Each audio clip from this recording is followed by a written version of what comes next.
In the name of Jesus, Lord, we thank you, Father. Sabi mo, Panginoon, whatever we bind on this earth will be bound on heaven. Whatever we lose in this earth will be loose in heaven.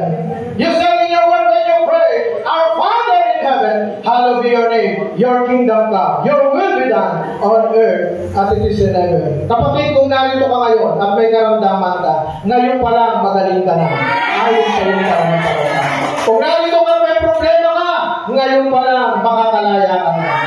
Kung narito may utang ka, ngayon pa lang makakabayad ka na. Hallelujah. Sapagkat ang sabi ng Panginoon, ang humihingi ay hindi dapat nag-aalinlangan. Pagpalain mo po ang bawat isa, kailangan ay hindi nasayang ang oras ng mga taong narito. Hindi ka lalabas ng iglesia nito na hindi tatanggap ng pagpapala.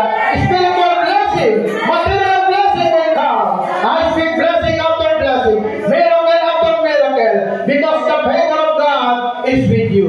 Nothing is missing, nothing is lacking, nothing is broken. Everything has been provided to your sons and daughters. Thank you, Father. In Jesus' powerful, mighty name we pray, and all the people of God say, Amen.